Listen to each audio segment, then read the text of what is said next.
Hi everyone, this is Priya Vashne and I welcome you all to a new session. In this video, we are going to cover Aristotle's theory of citizenship. But before that, there is again a request from my side. If you have not yet subscribed to this channel, then please subscribe. Then please do share it with your friends as much as you can. Okay, so let us start. See, Aristotle's theory of citizenship is a very short theory. So, in this theory, he is actually trying to tell us that who can or should be considered as citizens and who should not be, right? So, according to Aristotle, he is saying that these four categories of people should not be or will not be included in the category of citizens. Number one is slaves. Let me just Okay. So number one is slaves. Number two is saying children. Number three is saying women. Number four, he is saying old people. So what Aristotle is saying that besides the general rule of excluding foreigners, right? Of excluding foreigners from giving the citizenship, these four category of people are also not eligible to be a citizen. In order to understand why he is not considering these category of people as eligible to being considered as a citizen, you need to understand what being a citizen means to Aristotle. So according to Aristotle, citizenship is a duty. What kind of duty? It is a duty towards the state. Which duty? So duty is of participation in the affairs of state,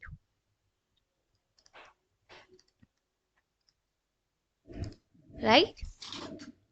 Participation in the affairs. So what, according to Aristotle, citizenship is a duty towards the state. What kind of duty or which duty? It is the duty of participation in the affairs of the state. Now, basis this definition of citizenship, Aristotle is saying that these peoples are not eligible to being considered a citizen. That obviously implies that these people are not able to perform their duty as per the Aristotle. Now, why Aristotle is saying this? First of all, he's saying that um why slaves? Because according to Aristotle, see, we will see his theory of slavery in our next videos. So before this, only consider that he is not considering slaves to be considered as the citizen. Why? Because according to Aristotle, they does not have reasons. Sorry, they does not have reasons. So a person who does not have reasons or common sense, basically in terms of Aristotle, he or she may not be able to involve himself in the affairs of state. That is what are the basically two main important aspects, that is lawmaking and the judicial matters. So because reasons is the precondition for these to perform these activities, and since slaves have no reason, therefore they cannot be considered as the citizen because they won't be able to perform the duty, that is participation in the affairs of the state. Second, he says that children. Why children? Because they lack maturity. They lack maturity, therefore obviously they are not able to perform this duty. Third, he says that women should also not be considered as citizen. Why? Because he says because they are so much involved in affairs of family, that she does not have time. What he says is that she does not have time to perform this duty. And finally, he says old people. Why? Because their physical condition is remains uncertain. Remains uncertain.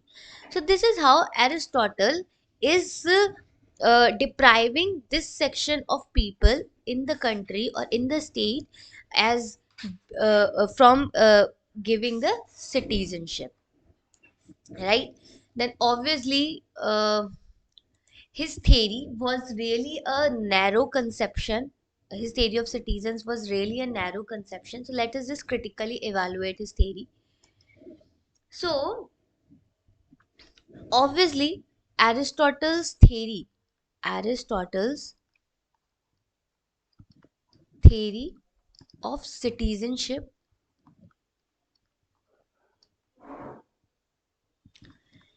cannot be considered as democratic, right? Or nor it can be considered as desirable. It is really a narrow conception of citizenship, right? Because it is not right to exclude all these people. Okay, sorry, one thing which I really forgot to mention, that okay, so he has actually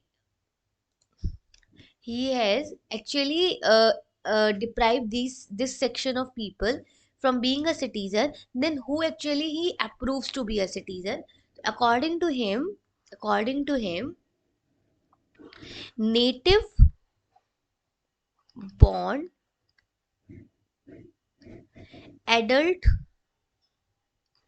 Greek male belonging to property class is someone who should be called as the citizen, or who are eligible to be a citizen.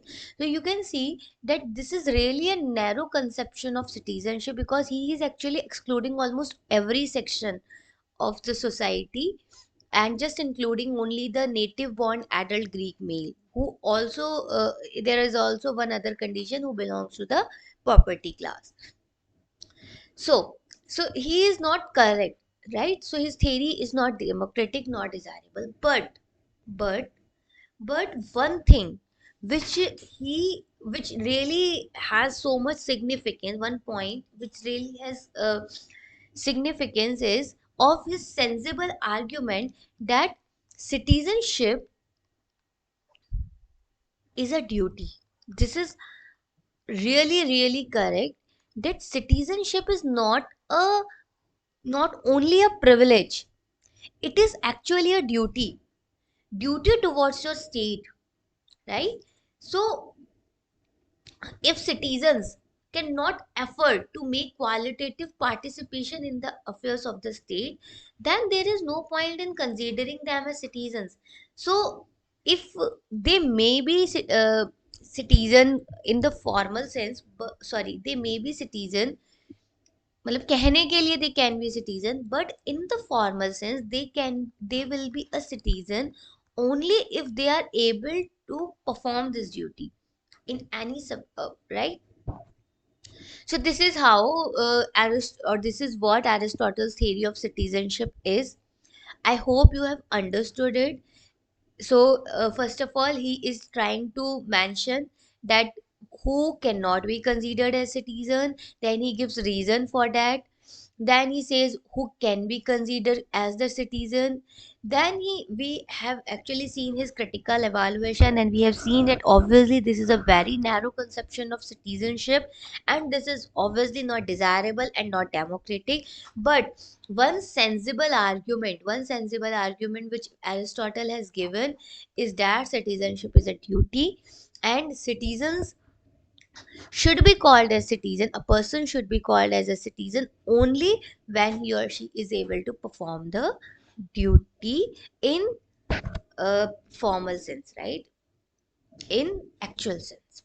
Okay, so that's all in this video. I hope you have liked this video. I hope this video has helped you in clarifying your concepts regarding the theory of citizenship. Thanks a lot, and if you have liked this video, then please don't forget to share, like, and subscribe. Thank you. Bye. See you in the next video.